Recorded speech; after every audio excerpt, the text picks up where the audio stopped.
Rarely to never have I discussed toys that are mint on card or mint in box, because I've never collected that way, which really helps when you make videos because it's not terribly interesting to watch a video where they're describing what you can't see. The majority of my collection is opened. Part of this rationale is because I have more memories of playing with toys than staring at them in stores. For some people, the opposite is true, and they collect mint on card only. However, this time, I'm discussing carded figures, a set of 9 carded Star Wars figures from 1998 that I never intend to open. And not just because this is the way I remember seeing them, but also because these may very well be the most important run of figures in the entire Star Wars Power of the Force 2 relaunch.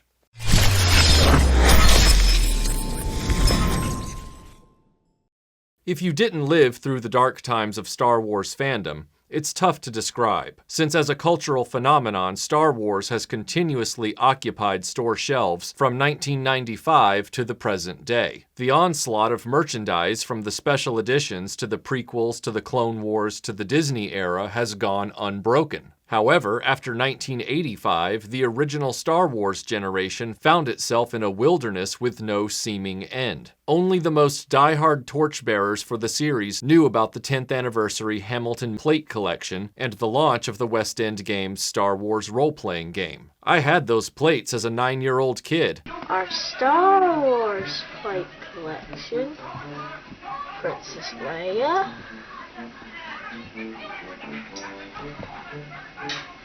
Yoda and Luke,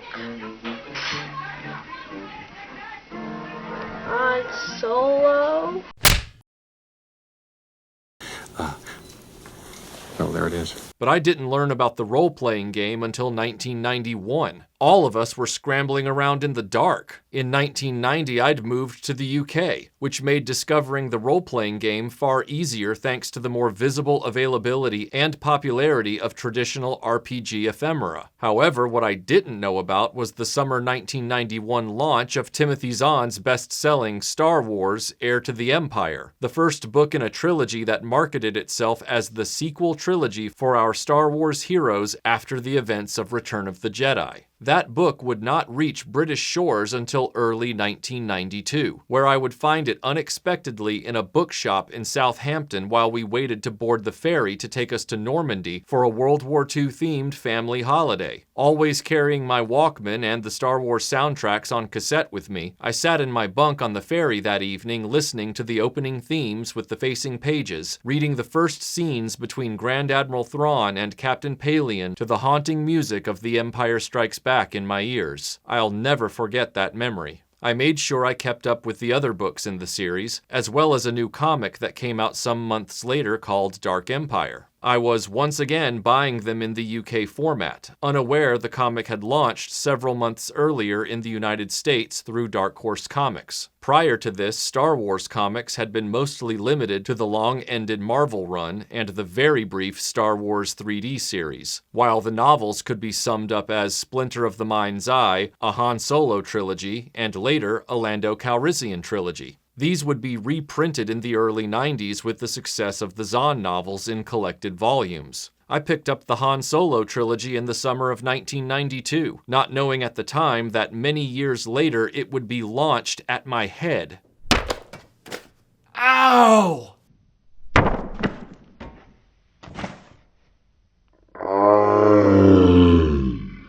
When I was back in the United States in the summer of 1993, I'd finally been able to read The Last Command and finish Zahn's Thrawn trilogy. I had also completed reading Dark Empire some months earlier, and was in the middle of classic Star Wars when we moved away. Then 1995 rolled around. By that point, I'd finally played through X-Wing, TIE Fighter, Rebel Assault, and Dark Forces. The Star Wars Expanded Universe books and comics were in full swing, and the number of collector plates being sold were out of control. And if you followed Star Wars Insider magazine, you learned that Star Wars action figures were coming back, and under the Kenner brand logo, no less. When I first heard the news, I was both elated and hopeful at the prospect of a new line of Star Wars action figures based on those new adventures that had become so popular in the first half of the 1990s, a true continuation of the Kenner Star Wars toy line from the 80s. I thought characters like Grand Admiral Thrawn, Mara Jade, Kyle Katarn, and Nomi Sunrider would be just around the corner. But that didn't happen. Not at all. Instead, we received steroid muscle rehashes of the original film characters. I didn't hate this, but I was stunned that the Star Wars material that was so popular at the time, and what had kept Star Wars afloat during a long period without movies, was getting next to no representation in the toy lines aside from some rather half-hearted micro machines. Now, before you jump me in the comments, yes, in 1996 they would release a line of figures based on Shadows of the Empire. But if I may piss you off for a moment, Shadows of the Empire was not what I would call a part of the expanded universe. This was a planned marketing event with intentions from the very beginning to produce everything but the film. The book, the soundtrack, the video game, and yes, action figures. Rather than allow the book to become organically successful and prompt the production of games and toys, Shadows of the Empire was designed to be buoyed by these elements from the beginning. Add to that, it was not an expansion of the saga in either unknown direction, merely a filler story between The Empire Strikes Back and Return of the Jedi. A filler story that had already been attempted once before. Did it. The story of our heroes trying to locate Han Solo with the help of a Corellian smuggler named Dash Rendar, who was the poster child of every 1990s pop culture cliché, made this the ultimate nothing burger tale because it wasn't going to end with anything revelatory. Han Solo couldn't be rescued, and because we'd seen Return of the Jedi 13 years before and many times since, we knew how the overall story would resolve itself. Thankfully minus Dash Rendar and the Flash Gordon reject villain Prince Zizor. Plus, the figures were wholly uninteresting. Chewbacca as a London punk, Luke Skywalker in Robotech armor, and the aforementioned Dash Rendar as generic a hero as you could ask for. Oh, wait, you serious? Let me laugh even harder.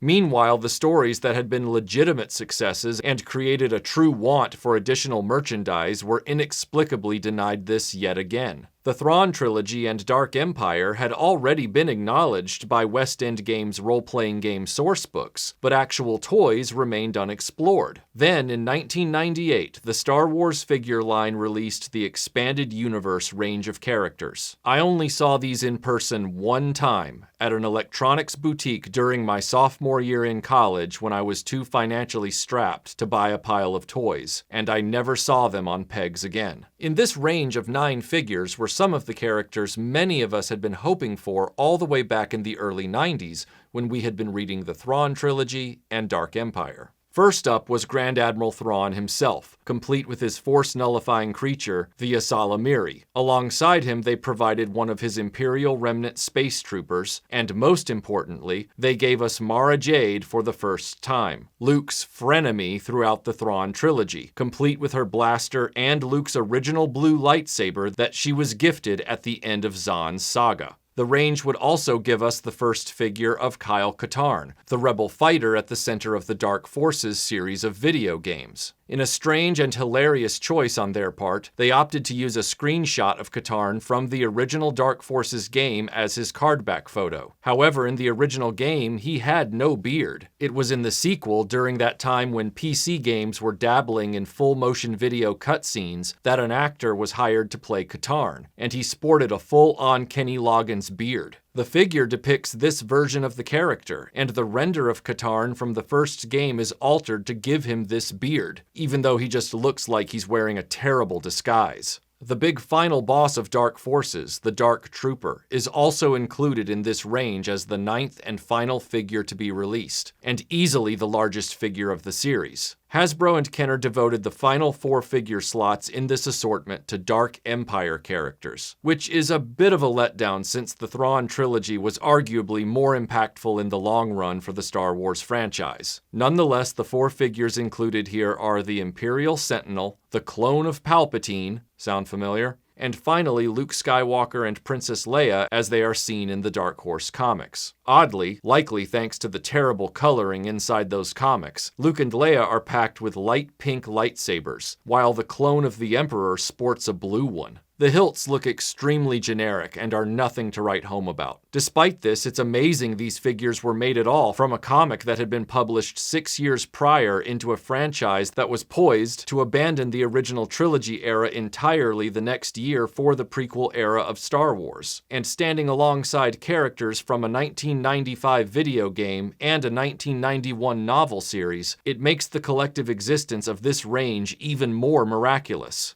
Each card back was even given a double-layer fold-out diorama that was accessed via perforations like a pop-up book. It's an absolute shame this line wasn't explored further at the time. A number of characters and vehicles by that time had become very popular in the expanded novels, games, and comics. We would never see Crime Lord Talon Card, Lando's ship Lady Luck, or X-Wing pilot Coran Horn make their way into the toy line during that period. After the prequels ended, Hasbro explored some really interesting corners of the Star Wars universe in a series of comic book and legacy figure 2-packs. Most of these were retailer exclusives, but they included now obscure expanded universe characters like Card and Coran Horn, making the sets with these popular characters from the dark times stupidly expensive on the second-hand market today. The Black series of 6-inch figures has ultimately done even less with the officially deleted expanded universe, even as Disney's canon Star Wars characters have failed to resonate with toy collectors. As much as I'm not a huge collector of Black series, I seem to always end up acquiring a lot of what they do that's expanded universe related. Whether it's the green Marvel Comics Space Rabbit Jackson, their surprising release of Jaina Solo, that lazy repaint of Dagobah training Luke Skywalker they called his Heir to the Empire outfit, their Dark Force Rising Mara Jade, or even that more recent comic book depiction of Princess Leia that could easily be Leia from many of the 90s novels, putting together these kinds of collections is more satisfying these days than the 90th release of Darth Vader or the 150th variation of Boba Fett. I've even worked in some of the nicer Disney character efforts, like Cal Kestis from Jedi Fallen Order, who really looks like he could be a New Republic-era Jedi student under Luke Skywalker. And now Hasbro has announced a Last Command 4-figure set. While I admit irritation that Heir to the Empire and Dark Force Rising only got 1 figure each, the aforementioned Luke and Mara Jade respectively, and while that irritation is made worse by the Mara figure being flat-out repacked into this set alongside an even more recently released Jedi Dual Luke Skywalker from the Return of the Jedi 40th Anniversary range that was previously lazily slapped on a Jabba's Palace card back, Hasbro is stretching their miserly efforts to include Dark Jedi Joruus C'baoth and his evil clone of Luke Skywalker, who is basically a kit bash of Dagobah Luke's legs on top of a prequel Jedi body with a new head and a recolored Jedi Luke cloak. Once again, Mara is given that purple lightsaber she never had in the Thrawn novels that was simply a marketing gimmick with the promotional photos featuring model Shannon Baxa. In fact, aside from occasionally using Luke's lightsaber and grabbing Leia's lightsaber to defeat Luke's clone, the only lightsaber she's given as her own is Luke's original blue lightsaber in the very last pages of the Zahn novels. Yet the only Mara figure of the handful that have been released over the years that actually got this right was the original from the 1998 Expanded Universe line. The middle years of Hasbro 3 3/4-inch Star Wars in the 2000s might have given us greater variety of expanded universe figures, and the Black Series may be the only range brave enough to deliver that green space rabbit, but it's this brief run of 9 figures from 1998, right at the very twilight of the dark times, that finally and for the first time acknowledged the powerful role the expanded universe played in keeping Star Wars not just alive, but thriving.